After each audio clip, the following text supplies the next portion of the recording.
ಲೋಕದಲ್ಲಿ ವಿವೇಕಿಗಳಾಗಿಯೂ ಪ್ರಾಮಾಣಿಕರಾಗಿಯೂ ಭಕ್ತರಾಗಿಯೂ ಜೀವಿಸಬೇಕೆಂದು ಅದು ನಮಗೆ ಬೋಧಿಸುತ್ತದೆ.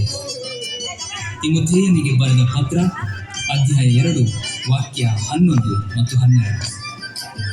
ಆತ್ಮೀಯರೇ, ನಮ್ಮಂತೆಯೇ ಮನುಷ್ಯರಾದ ದೇವರನ್ನು ಕಂಡು ನಮ್ಮ ಮಕ್ಕಳ ಅಸಹಾಯಕತೆಯಂತೆ ಜನಿಸಿದ ಇಮ್ಯಾನ್ಯುಯಲ್ ದೇವರನ್ನು ಕಂಡು ಹರುಷದಿಂದ ನಡೆಯೋಣ.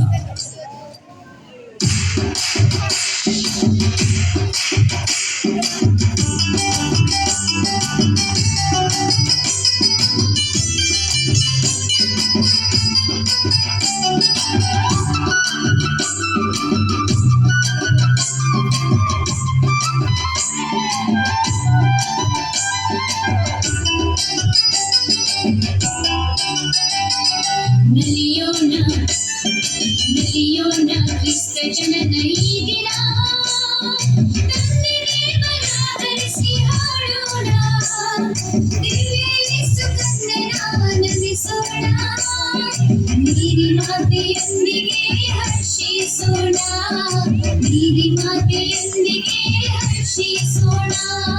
ನಲಿಯೋಣ ಕ್ರಿಸ್ತ ಜನನ ಈ ದಿನ, ತಂದೆಗೆ ಬರಹರಿಸಿ ಹಾಡೋಣ, ದಿವ್ಯ ಯೇಸು ಕಂದನ ನಮಿಸೋಣ, ನೀರಿ ಮಾತೆಯೊಂದಿಗೆ ಹರ್ಷಿಸೋಣ, ನೀರಿ ಮಾತೆಯೊಂದಿಗೆ ಹರ್ಷಿಸೋಣ.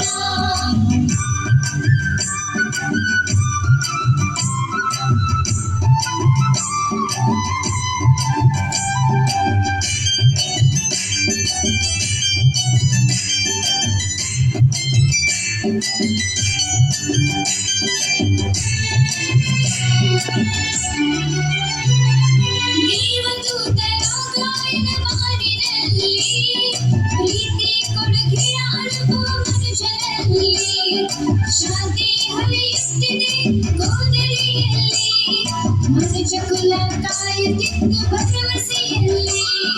ನಲಿಯೋಣ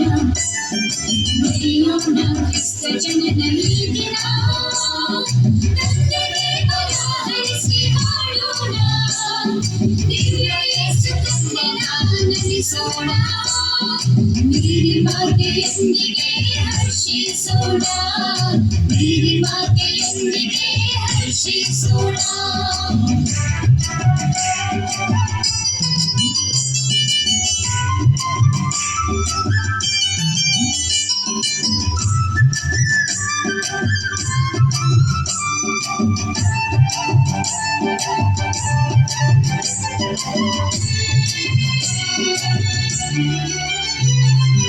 ಅಂಧಕಾರ ಸರಿದು ದೂರ ಬೆಳಕು ಹರಿದಿದೆ, ಸ್ವಾರ್ಥ ತೊರೆದು ಬಾಳಲ್ಲಿ ಮಗೆ ಕೃಪೆಯು ಲಭಿಸಿದೆ, ಪ್ರೀತಿ ಸೇವೆಯಲ್ಲಿ ನಮ್ಮ ಬದುಕು ಸಾಗಲು ಯೇಸು ಕಂದ ನಮ್ಮ ಮಧ್ಯೆ ಜನಿಸಿದನು.